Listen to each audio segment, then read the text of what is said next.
he runs like he bites people, I believe is what Jordan Lewis Yeah, once he said. runs like he's got demons. This is also the Kansas City Chiefs, who have a shot to win the Super Bowl in any year that Patrick Mahomes is healthy and upright. So now I have to apologize to not Kyle Hamilton, but no, I do have to apologize. Wow, this is bad. I have to apologize to Kyle Hamilton.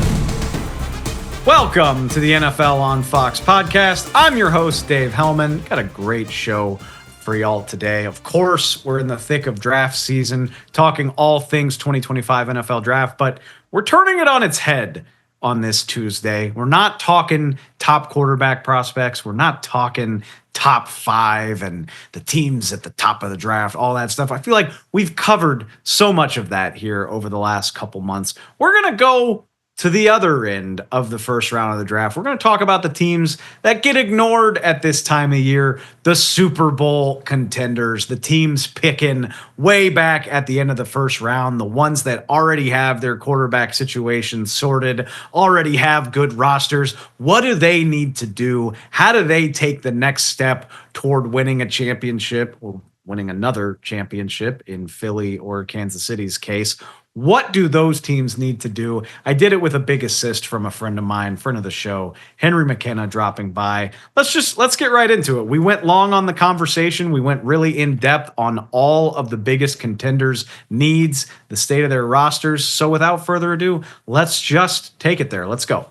All right, I'm calling this segment, What About the Contenders? Won't somebody spare a thought for the Super Bowl favorites, those teams that already have MVP caliber quarterbacks, loaded rosters, made deep runs in the postseason?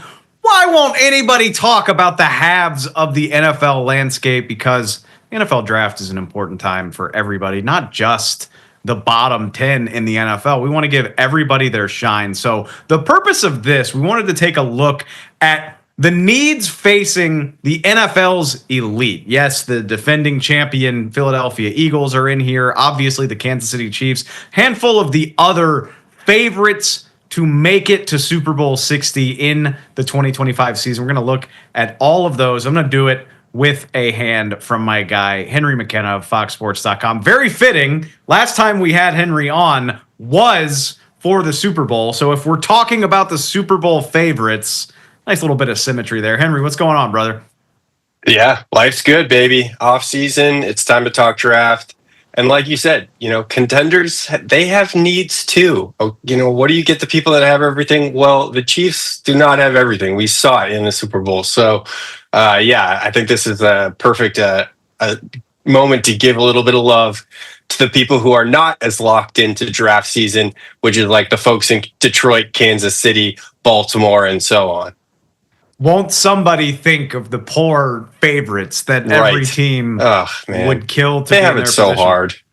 I like this exercise for another reason too, and it forces you to get at least a little bit more creative when you're thinking about prospects, because we're talking about teams that are specifically picking at the back end of the 20s or later. So yeah, let's lay it out. In this exercise, we're talking Baltimore Ravens.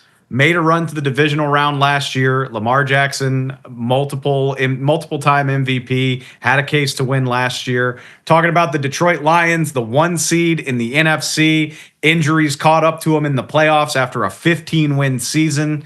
We're talking about the Buffalo Bills, who obviously lost a heartbreaker in the AFC Championship game. Josh Allen won his first MVP last year. And of course, the Super Bowl teams, the Kansas City Chiefs and the Philadelphia Eagles. So truly, I think the elite of the elite in the NFL right now. All due respect to the Washington Commanders. Not that they can't do it again, but you are talking about a 6th seed in last year's playoffs who made a little bit of a surprising run to the NFC Championship game. I don't quite put them on the caliber of these other 5 teams. So we're gonna take a look at these loaded teams and what they might need during the draft. And like I said, I think it forces you to get a little bit creative because the names we've gone over and over and over again in the top 10 are quite simply not going to be available as we get toward the back end of the first round of the draft. And I'm curious to see how these teams prioritize the various needs on their roster. And Henry, the other surprising thing for me is in a couple of these cases, you kind of alluded to it. You can joke, what do you get the team that has everything? At least a couple of these teams have big, glaring needs, almost to a surprising degree, in my opinion. Yeah, I mean, it's not that hard to look for a weakness on a number of these teams. I guess the way that teams are building, they're going to play into their strengths, and obviously salary cap inhibits you to have depth across the entire roster. And then you run into a team like the Lions, who just like an unfair amount of injuries. You run into teams like the Bills, often dealing with injuries. Like for some reason, I don't know if it's the cold climate up there, but often dealing with a whole lot of injuries. So they need more depth maybe than most teams. And so this is kind of the perfect game of trying to, plug and play these rookies into these teams that really, I mean, just look at the Eagles and how the way that they did it last year. They're kind of like the perfect example of what we're going to try and do in this segment. It's find the guys that renovate, one part of your defense or offense that really change. I mean, I think the Lions have been trying to renovate that back end for forever. So we'll see if I don't know if that's the way you're going to go. We don't know exactly who the other guy's going to pick in these slots, but I think that like we've seen rookies come in and change a team's complexion. And I think we could very easily make that happen for a number of teams here. That's a phenomenal point too. I mean, the Eagles speaks for themselves, but even, the Kansas City Chiefs, Xavier Worthy last year, it took him a little bit to get going, but by the time the playoffs rolled around, he was one of the focal points of an otherwise pretty underwhelming offense. Maybe that's something the Chiefs will seek to continue to try to upgrade here in this draft. All right, so that lays it out. Let's just get into it. I'm going to start in reverse order. So starting with the team that picks earliest among these, and we'll work our way back to the Eagles picking 32nd as the defending champs. So let's start with the Baltimore Ravens, Henry. They picked 27th in the draft. If you need a refresher, they lose to the Buffalo Bills in the divisional round. The famous Mark Andrews drop on a catch that could have tied the game. So close. Lamar Jackson with a couple of costly turnovers in that playoff game. Who knows what happens if a couple other plays bounce their way. In free agency, I think their biggest coup, their biggest success was just holding on to a guy that I thought they might not be able to. That would be left tackle Ronnie Stanley. They re-signed him to a very nice deal just before free agency started to keep him on the left side of their line. They added DeAndre Hopkins, who was obviously with Kansas City for most of last season. They signed Cooper Rush from Dallas to be their backup quarterback. And they also threw a small deal at veteran corner Chidobe Awuzie to handle the other side of their secondary after they lost Brandon Stevens in free agency. So let's work through this. I think there's a couple obvious needs here for the Ravens. And it's so easy to fixate on the skill players on this team. Receiver feels like it's been a perennial issue. They drafted Zay Flowers. They got DeAndre Hopkins there now. It always feels like they're trying to upgrade that. But what about the defensive side of the ball for Baltimore? Because I think you could easily make the case that for all the focus you put on the problems on the offense, between pass rusher and between not necessarily holes, but depth in the secondary, I wonder how much focus the Ravens put on the defensive side of the ball in this draft. It would make a lot of sense. At the beginning of this season, or rather last season, the Ravens were not a good defense. I think we saw that, in the early going. They kind of figured themselves out a little bit as the season went on, which is typical of a Harbaugh team. But I don't think that they had the complete pieces in place. And I think there are a number of positions that you could look at that just bring up the weakest link. They have the star power at basically every level. And so I think it's just about trying to get your 10th, 11th, your 9th guy on that defense, just bring that up a little bit so that you don't let up as many big plays, or you don't let up, as many high yardage totals, especially early in the season when you're still figuring things out. One thing I love about the Ravens is the way they get sack production from all over the place. Kyle Van Noy signed on there almost as an afterthought, and he's had two of the best years of his career. Double-digit sacks last year, 9 the year before that, Pro Bowler. Yeah. Odafe Owe had a 10-sack season last year after taking a little bit of time to break out as a first-round pick. Jadeveon Clowney was nice for them a couple years ago. So, they find the production, but don't you think the Ravens would love to finally hit on a star edge rusher that they can count on to give them 8, 9, 10 plus sacks a year instead of kind of having to finagle it the way that they do? Yeah, I actually want to hear the name because I want to know what match you think is suitable for this Ravens front seven. Actually, okay, well, that's the fun part. Again, you're picking late in the round. I'm not 100% sold the Ravens will love their options at edge rusher. It's worth pointing out, like I said, receiver, you've got a hodgepodge. Zay Flowers is a young star. It shouldn't be a surprise to see them go that way. I would also point out offensive line. There's no one glaring weakness, but the interior positions on the offensive line are worth wondering about. Andrew Voorhees and Daniel Falele are decent enough players, but if you had a chance to plug in a really great interior lineman next to Tyler Linderbaum, I think that would make a lot of sense. Okay, but having said that, I'm going in a completely different direction from everything I just said, and I'll be honest, I just think this would be a lot of fun. I think that's where I wind up at the end of the day. But tasked with making this pick for Baltimore, I actually landed on Georgia safety Malachi Starks. All right. I mean, you can't have too many good defensive backs, and you pair him with a guy like Harrison Smith, who's probably the best safety in the league, and all of a sudden you've got Kyle Hamilton.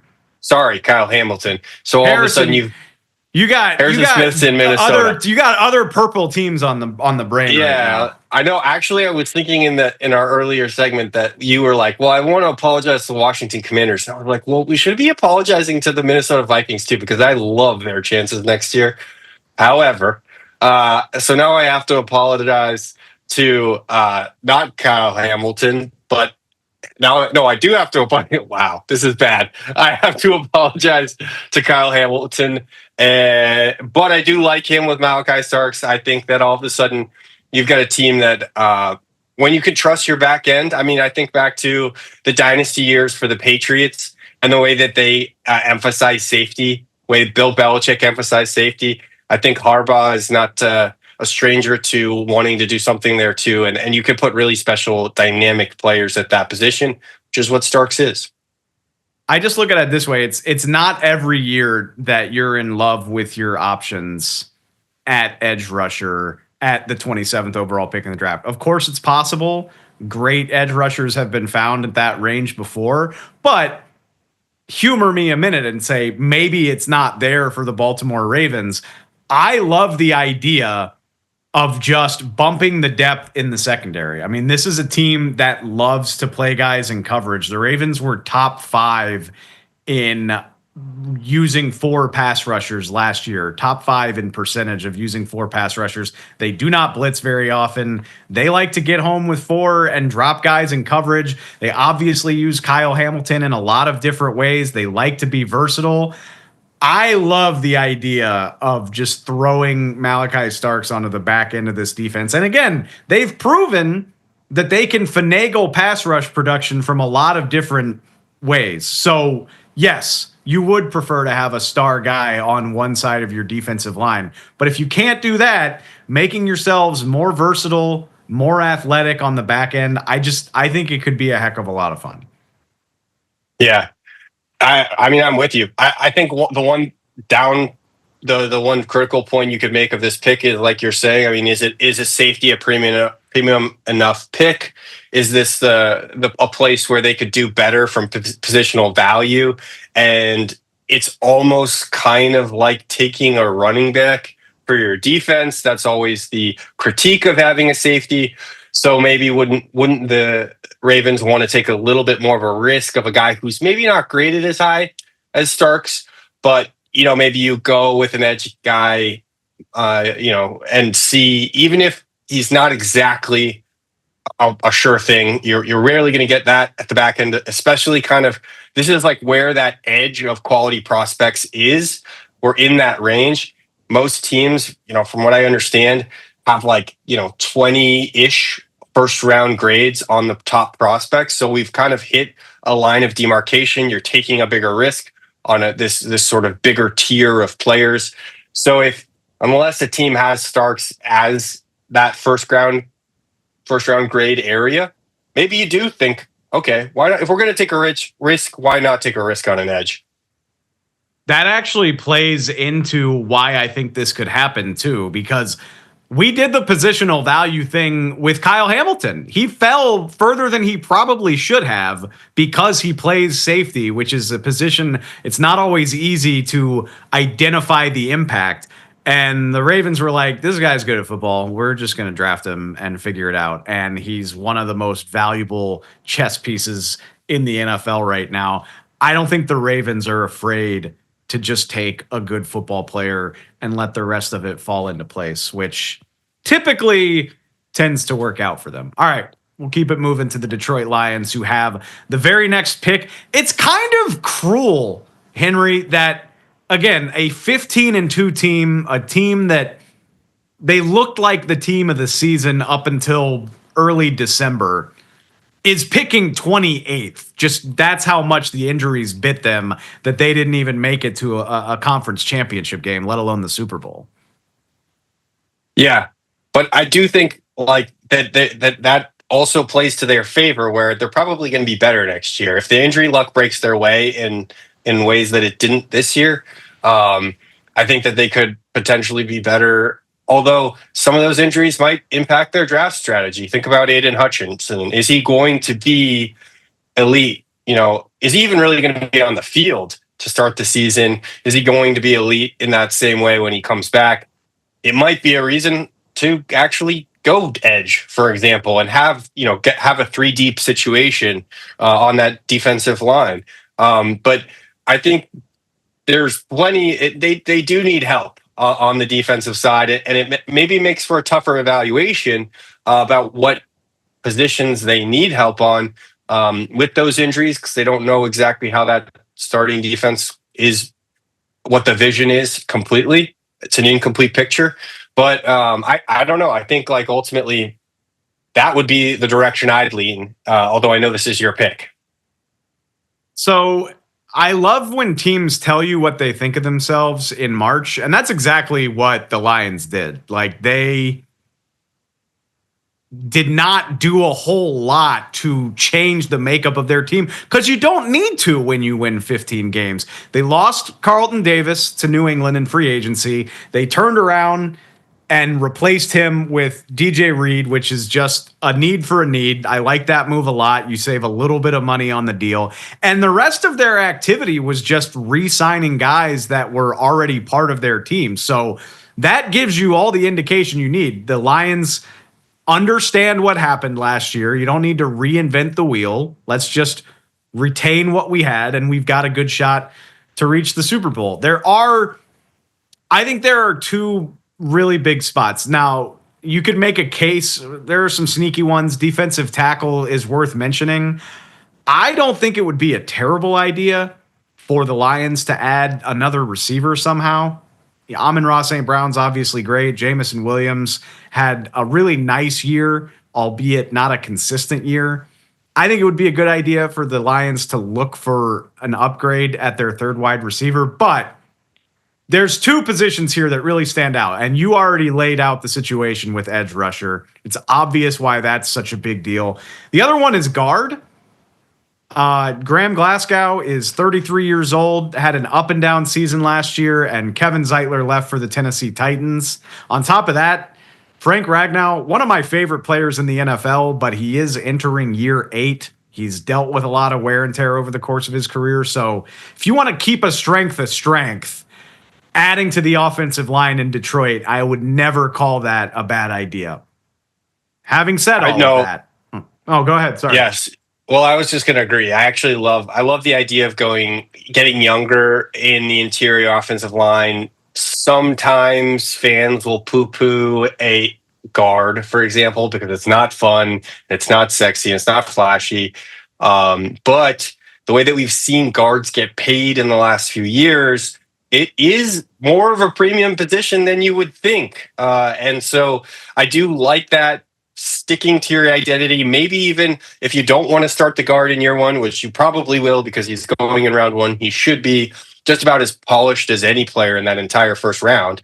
But if you don't want to, like, you can give him a little bit of time, because I just like when championship contenders, they don't draft always for need in a situation like Detroit where they really should be stocked at every position. Like, we're going to get to, the Bills, the Chiefs, teams that I think have like a very clear, isolated need. I don't think it's as acute in this situation with Detroit where it's like, this is so obvious that for the long term and for the short term, they must get position X.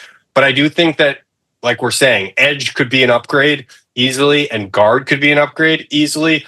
And you can also think down the line in guard in particular, where it's not just like necessarily that you're probably upgrading now, but that it really is a good play for the future as you need to get younger there.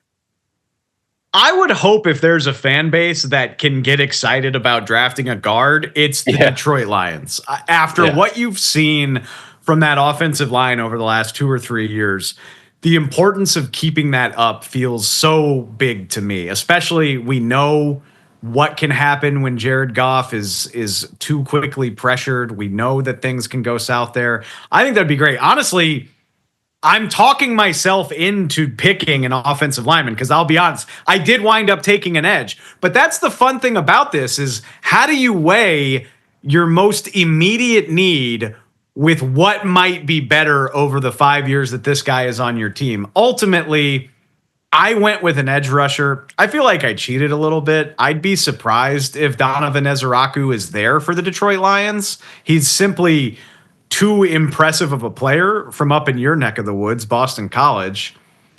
I think it's going to be hard for the Lions to resist drafting an edge if there's one available because this team does feel so close to a championship. But that's why I want to talk this through because how do you weigh that, the immediacy of a need like that versus keeping a strong unit strong the way that you might with offensive line? Well, I think you want to consider your identity, and I talked myself into guard, honestly, and I think you have in turn talked me into guard because what happens when you don't have a strong run game in Detroit? Basically, the whole game plan falls apart. I mean, everything is predicated upon them being able to run the ball at will. Jamar Gibbs and David Montgomery are great backs, and I'm sure they can create without the best blocking. But I think that they should never have to. That this team is so obvious about what they want their identity to be that they should never be weaker in the trenches than their opponents. So I think if you want to ensure that your identity remains your identity, you want to invest in what is true to you as a coach and as a general manager, then putting a first round into the offensive line is as true as it gets. Think about it. Like, remember when we saw the Lions draft Jahmyr Gibbs and I believe it was Jack Campbell, the linebacker, all in the first round? Yep. That was just a few years ago, and everyone was like, what are they doing? Because that was the peak probably of running backs don't matter. That was the peak of, well, basically in turn, we never really said it, but that was also the implication. Inside linebackers don't matter, right? And then the Lions said, you know what? They matter to us, and we're going to invest in the positions that matter to us. And they've built sort of a contrarian movement around these different identities where everybody wants to pass. And the Lions said, no, we're not going to do that. And not coincidentally, a lot of teams over the last 2 years have realized that they have to run the ball, that they have to win in the trenches. So maybe it is kind of like the perfect Lions move to go guard at the back end and solidify what is their most important position and most important game plan which is running the football. At the end of the day, though, and everything you just said, 100% agree. But you mentioned it. Aiden Hutchinson, we'll see just how healthy he is, how ready he is to jump in and hopefully be the defensive player of the year candidate that we know. Other than that, though, the edge rusher situation, really troublesome for the Lions. Yeah. I mean, they brought back Marcus Davenport. His basically entire 2024 season was cut short due to injury. He was one of the 500 Lions that dealt with injury over the course of last year. I don't know. I worry about the viability of that position behind Hutchinson, especially since he's dealing with an injury. I can't wait to see how the Lions weigh that, because clearly I went with edge rusher. I think that is a sound decision if you're a team trying to get over the hump, but you have the luxury of looking elsewhere when you're a team that's in that Super Bowl conversation. All right. I handled the first two. You're up next, a team you know very well. Tell me what you think we're going to see from the Buffalo Bills. Yeah, the Bills are a really interesting team. I think their most glaring need this year is cornerback. They traded away Kaiir Elam. Rasul Douglas went out the door in free agency. And more than that, like, the secondary behind them hasn't been as solid. When they said goodbye to Micah Hyde and Jordan Poyer in 2024 offseason, they brought back Micah Hyde, but really just so that if they won a Super Bowl, he would get one because they love him that much. He didn't do anything when he returned. And so ultimately, like, cornerback, I think Christian Benford is probably the best cornerback that nobody's ever heard of, or really, like, the average fan probably hasn't heard of. He is an outstanding player, and every Bills Mafia player or fan will come probably out of the woodwork to stand for him as CB1 next year for them. That's the plan, clearly. They brought back Dane Jackson in free agency, and I don't know that that's where they want to land at the second cornerback spot. He's just, like, not reliable enough if you want to have a championship caliber defense. But there are places where the Bills could look if they wanted to think for the future, if they wanted to admit that, okay, maybe this pick that we made didn't really work out in the past. The spots that I'm thinking of, receiver, they took Keon Coleman at the top of second round last year. He was solid. He wasn't special yet, but it's just 1 year. So you don't know for sure that you want to replace him or even draft. I've seen a lot of mock drafts taking receivers, and that's because in theory you can have Keon Coleman, Khalil Shakir, and either Joshua Palmer, their free agency signing, or a rookie on the perimeter, right? So you've got four guys. That's not too many receivers, especially if that receiver, for example, is Matthew Golden, who a lot of people think is possibly even the top receiver in this draft, because it's such a polarizing group. Everybody has a weakness in this receiver group. There's nobody complete, unlike previous years where like Marvin Harrison Jr., Romeo Dunze really felt like complete players. Malik Neighbors being the other one. So, there are places where, if you want to just scratch the itch and just, like, keep building something special, keep helping Josh Allen out, especially on offense, like, tight end is the other one. Like, are we sure Dalton Kincaid is the answer? Dawson Knox is not. But Dalton Kincaid, they took in the first round, and that dude has not showed up. A first-round tight end 2 years after taking Kincaid. You can't do it. But also, this is like it would raise some eyebrows. That's for sure. Yeah. But they really thought that Dalton Kincaid was going to change their offense, and he absolutely hasn't so far. I mean, in fact, sometimes, like, I don't want to be too harsh on him, but sometimes, like, I think they'd be better situationally with a different player on the field. So this is a tight end draft where actually it might be tempting to take the best player available, and it will be a tight end in the first round or the second round. So it'll be interesting for the Bills to have sort of the delight and the devilish decision of trying to pick between, okay, we really need a corner, let's just take him, and all the other positions that, like, if you squint, but not that hard, you'll see that they could upgrade the position. I don't know. Is there a place you lean, and then I can get back to me and tell you where I want to go?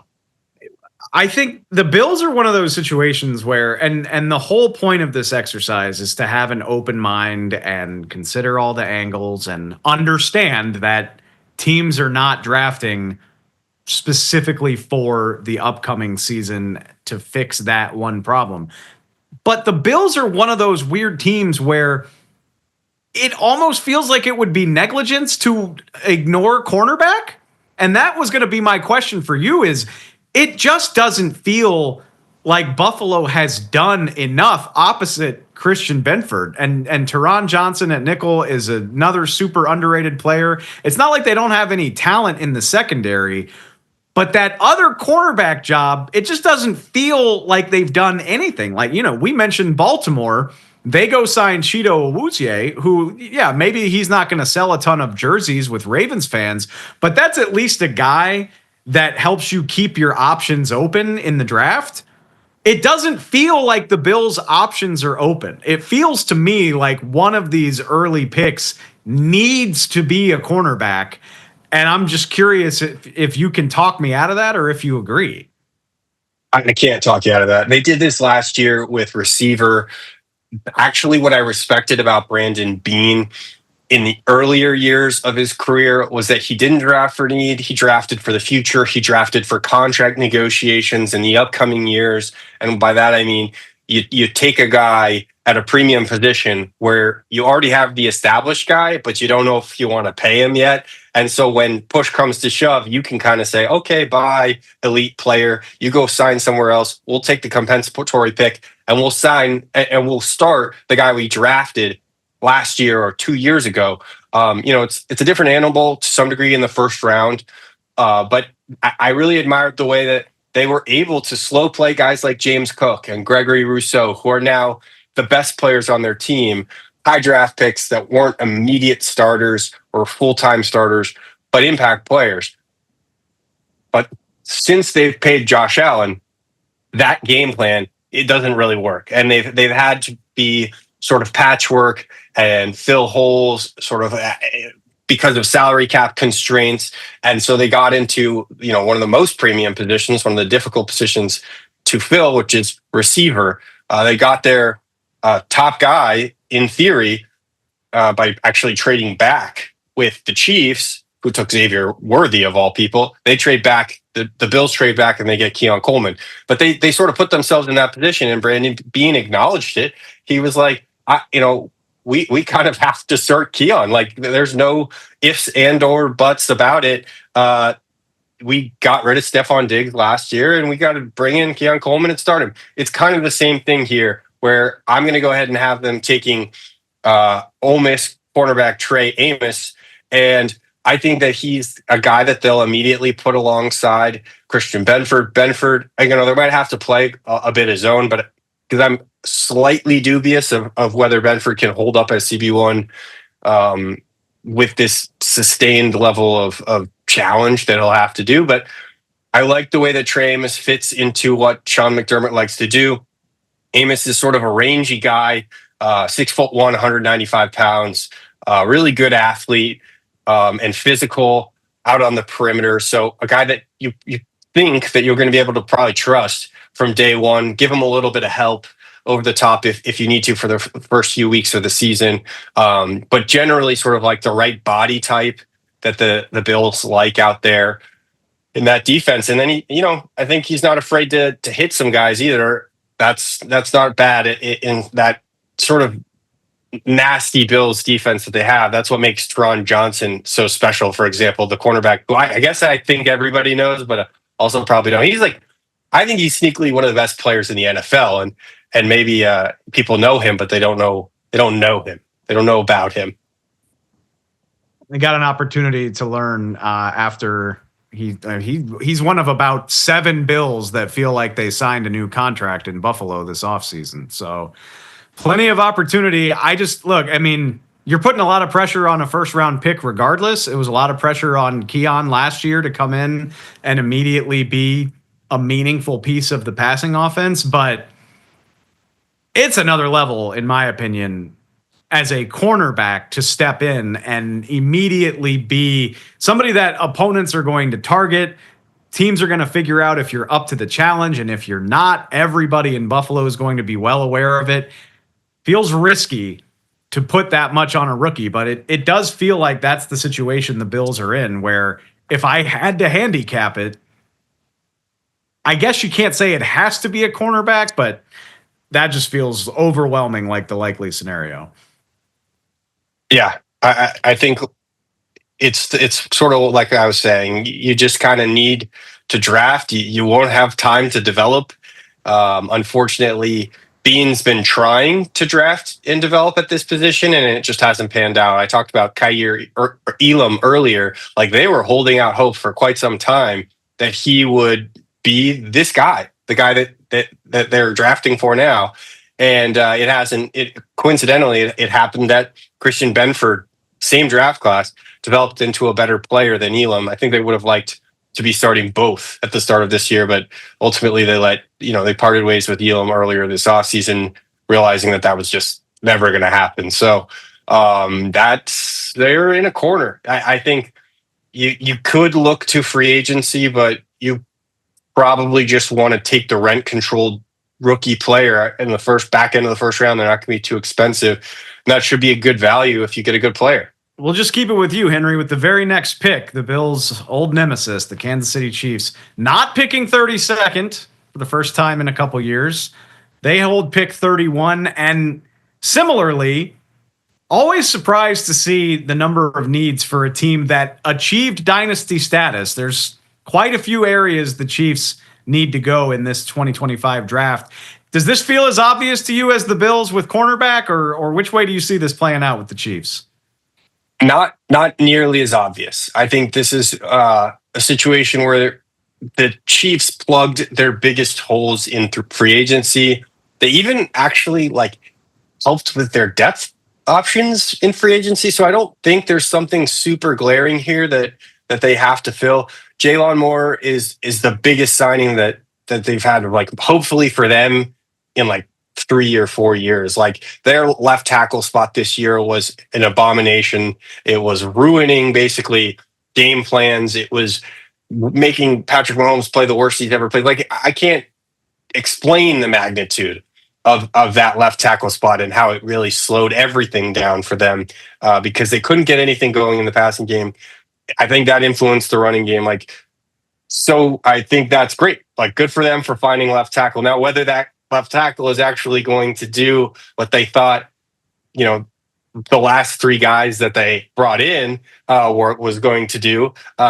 Hopefully he's different, and hopefully that they figured out something that they haven't figured out in previous years. But I don't hate the additions that they made.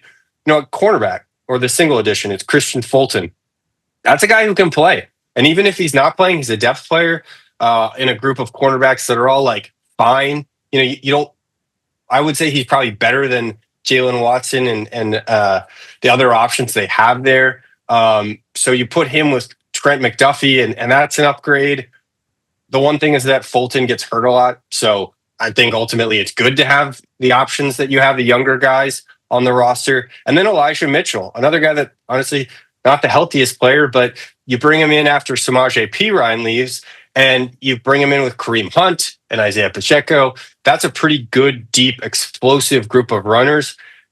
Nobody's going to knock your socks off, but Pacheco might run so fast that his socks fall off. So, think about the way that he runs. I literally think he's going to lose his shoes. To quote Jordan somehow. Lewis, he runs like he bites people, I believe is what Jordan Lewis once said. He runs like he's got demons.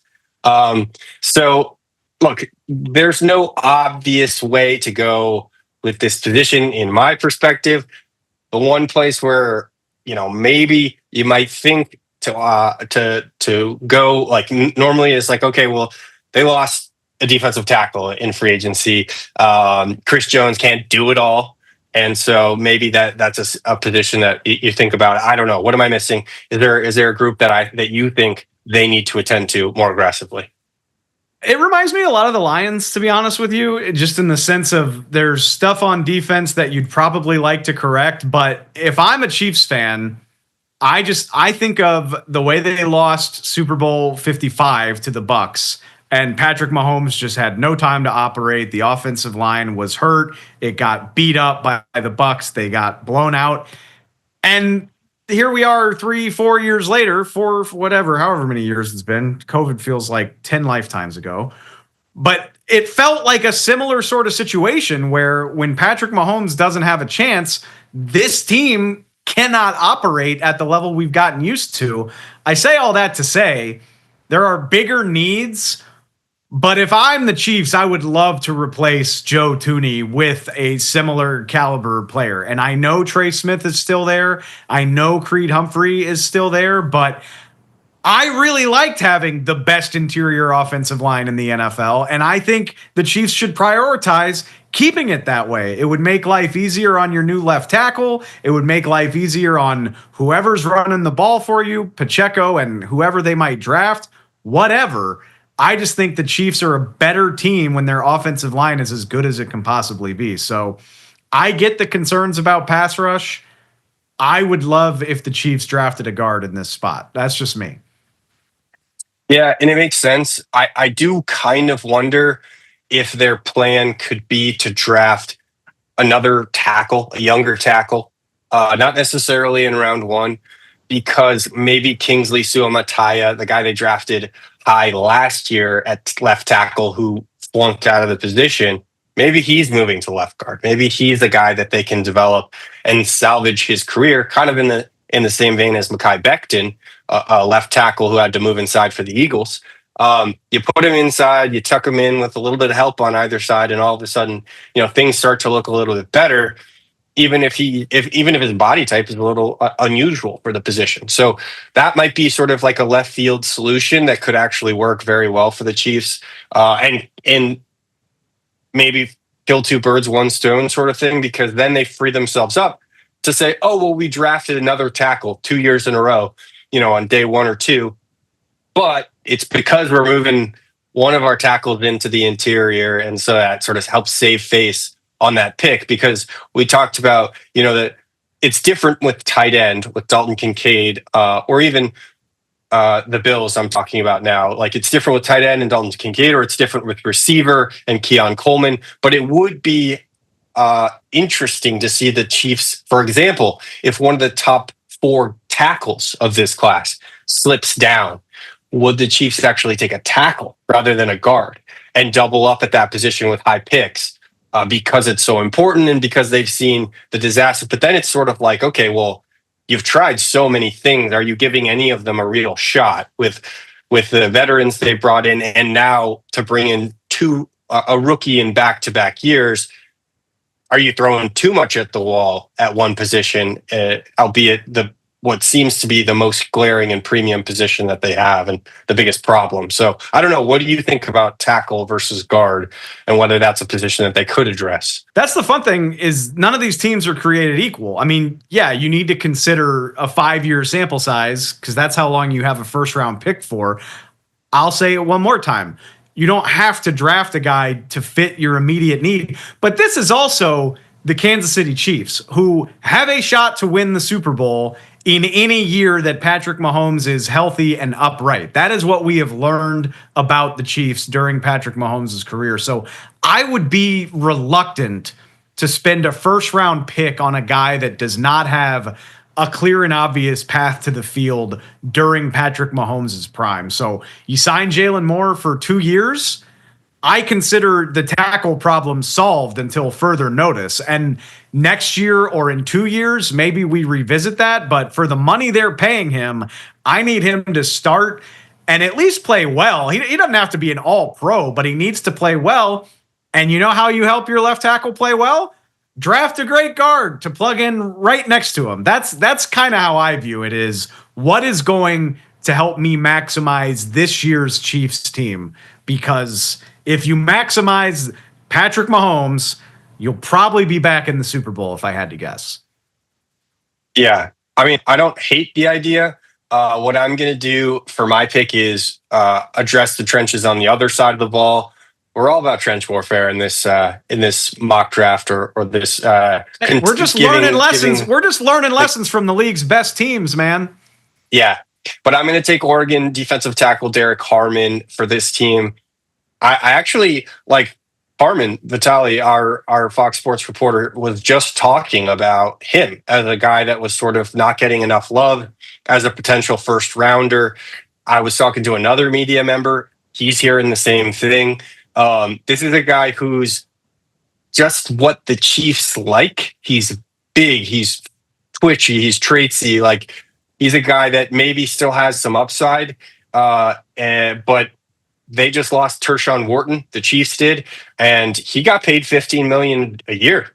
That's a guy that's real. Like, I don't think we were talking much about him, but that's a player that they relied upon, and that, you know, the Panthers think that they can rely upon when they're giving him that much money. So that's a pretty big need that they should probably address. This is a premium player, frankly. Like, I don't think this is a bad value play. Whereas I worry about, for example, guard, you know, solid. Like, I think if I thought it was a bigger need like you did, then maybe I'd go that way. But I think this is more acute in terms of need. I think this is filling like a really nice player into that slot. I don't think they're reaching, is basically what I'm saying. So bring a guy in. He's going to play a lot of snaps in that rotation. He's going to learn from the absolute best player at his position in the NFL right now, and that's Chris Jones. I don't know. This one actually seems like a no-brainer. Like, I don't think you talked me into an interior offensive lineman.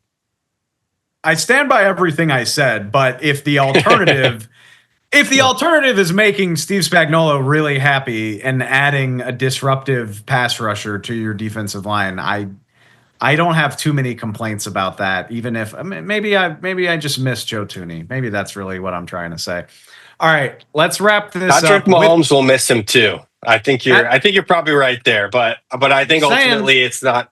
He's won more Super Bowls than like Patrick Mahomes. Like, he's an incredible interior player, but I think ultimately, like, the Chiefs sold on him at the right time. Like, he's going to hit a decline point soon, and I think they're going to be just fine in the interior without him. I don't have a problem with the decision to trade him between his age and the fact that he needs a new deal. I do have a problem with Patrick Mahomes being under as much pressure as he was last year. It wasn't fun for him. It wasn't fun for me as a person who watches football. I'm sure it wasn't fun for Chiefs fans either. Let's make sure Pat has a pocket. That's all I'm trying to say. All right. We'll wrap this up with the defending champs. We can go light. Sorry, Eagles fans. I don't know how many people feel sorry for the reigning champs when we try to identify their needs. But there are quite a few. We had a feeling the Eagles were going to get hit hard by free agency. They did manage to hold on to Zach Bond by signing him to a hefty deal, but you lose Milton Williams to the Patriots. You lose Josh Sweat to the Cardinals. That's half of your Super Bowl winning unit right there, that pass rush that terrorized the Chiefs. And then on top of that, they trade Chauncey Gardner-Johnson to Houston during free agency. So I identify a couple things here. Defensive back, I just said it. You traded Chauncey Gardner-Johnson away. You moved on from Darius Slay and Avonte Maddox. There's a lot of young players in the secondary, but in terms of a slam dunk starter opposite Quinyon Mitchell, maybe the Eagles would like to look there. I know they have Keely Ringo on the roster, but you could at least talk me into it. Replacing Chauncey Gardner-Johnson at safety, somebody needs to play next to Reed Blankenship as well. Other things I would consider, I just said it. I mean, you lost so much pass rush production between Milton Williams and Josh Sweat. Jalen Carter's still there. I completely understand that. They added Josh Uche and Azeez Ojulari in free agency. Jalix Hunt was a third-round pick last year. They got options, but if you have a chance to add a pass rusher, I think Howie Roseman would be all over it. And Kenyon Green was part of the Chauncey Gardner-Johnson trade at guard. You mentioned Mekhi Becton earlier in the show. He's off to the Chargers. So again, if the Eagles want to keep a strength on the offensive line, I could see them going guard as well. None of these things are 5-alarm fires, as you might guess, because the Eagles won the freaking Super Bowl by 18 points. but there are a variety of different ways they could go here. And at really important positions like cornerback, pass rusher, I mean, these are foundational areas where the Eagles could stand to upgrade with this pick. Yeah. Yeah, it's actually kind of astonishing how acute their need is at corner, especially. But also, like, not sure I totally believe in their edge players. Like, I do like Jalix Hunt. Like, he was explosive. He was surprisingly emergent for them. But like Bryce Huff, like a guy that they brought in last year. Totally. I didn't even mention Huff because of how little of a role he wound up having. Because why would you mention him, right? But like, I think that was a part of their plan. It was for him to be a big player, and that they were not expecting to have to use so many young players. And now some of those young players are actually gone, and he might have to contribute to some degree. I think this is a weird situation where we don't know what they probably view as their biggest flaw, but because so many of their players that haven't had big roles yet are stepping into big roles. So it's like internally, they've been watching these guys for a few years now. And so they're like, okay, well, we're pretty sure this guy can do it, but we're not so sure about this guy, right? So like, I think ultimately they're going to have to do a lot of internal scouting, and they already have. That's why these decisions to let so many guys go were made. And then now they've got to apply whatever plan they have to the draft, which is like addressing, I think, cornerback, but edge. I mean, you named it. Like, literally, there are probably 4 or 5 different positions that I'm a little worried about, or a lot of worried about. If it wasn't Howie Roseman pulling the strings, we'd be a lot of worried about every single one of these positions. So it is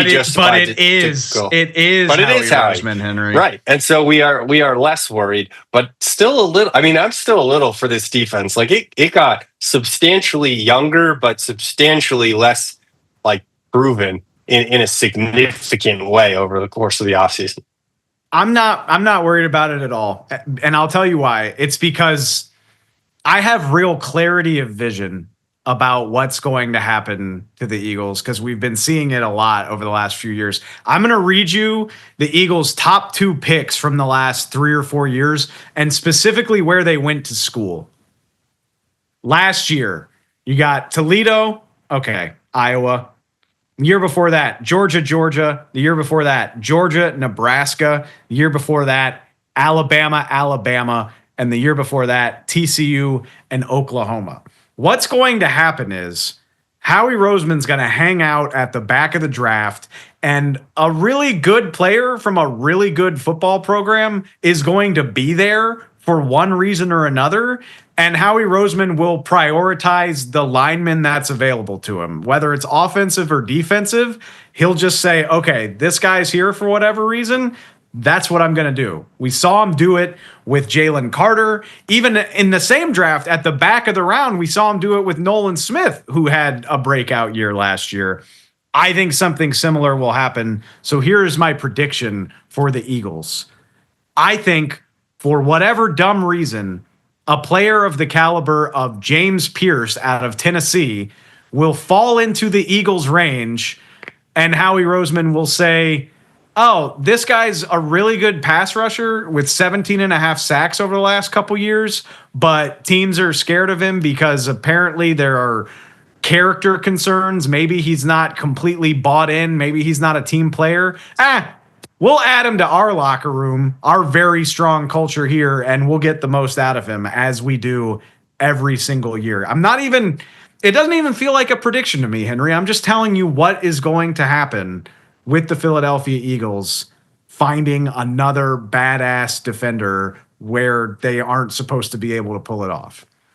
Yeah. I mean, I like that pick a lot. The other guy, I mean, we talked about Malachi Starks. That's another Georgia guy who could fall into the back end of the first round and be a really useful player to them that fits that mold that you're talking about. And then the last thing that I kind of noted for the Chiefs actually was Walter Nolan from Ole Miss, defensive tackle. he's another guy that I kind of like as a sneaky pick for the Eagles. Just he's kind of all the same things that Derrick Harmon is, which is just big, physical, and ready to contribute into that interior. The one thing that he doesn't have that we were talking about is like a championship caliber program. Like I like Ole Miss, really good program, not at the same caliber of the Georgias and Alabamas that we were referencing. So, that's another play that might be there for them. That would be sort of typical of Howie Roseman in that way. One thing we didn't actually say was corner, which your point is stick to the trenches, which is what Howie will do. But it would be pretty fascinating if they went cornerback yet again in that round 1 area. Yeah, I mean, they absolutely could. They famously last year they drafted Quinyon Mitchell, and it was famously the first time they'd taken a first round cornerback in however many years. It had been a long time since they had done it. I wouldn't be shocked. But again, they have Keely Ringo left over from a couple drafts ago. They also signed Adoree Jackson in free agency. Again, not as some sort of lockdown cornerback, but at least a guy that can cover your needs so you don't have to reach. I wouldn't rule it out, but again, I think Howie is always going to defer to the line when he has the choice. And even if that means drafting an offensive lineman, I don't think that would be out of the realm of possibility at all, but I'll just go ahead and assume it's going to be a lineman, probably from a good football program, and I'm going to guess the Eagles lean on the defensive side of the ball. And especially if you manage to pull that off, pass rush is always going to help with coverage. Yep. I like the plan. You know what? Sign it, seal it, bring the card up. Let's do it. You know what? We agreed a lot more than I would have guessed for you and I on this segment. So I take that to mean that we've been on the screws in this offseason as we finally get ready for the draft. I'm looking forward to it, man. Yep. Love it. Thanks for having me on. I appreciate you. Anytime, brother. I will talk to you real soon. Take care. Thanks again to Henry McKenna for hopping on, and thanks to y'all for checking us out. Please, if you're not, make sure you go subscribe. Go find us on Spotify, on Apple Podcasts, wherever you get your pods, wherever you get your NFL news, you can find us. Go check us out on YouTube. We're on all the socials at NFL on Fox Pod. And we've got you covered leading all the way up to the draft, starting Thursday, an all-new episode. So we will check y'all then. Until then, as always, I appreciate it so much, and I'll talk to you real soon.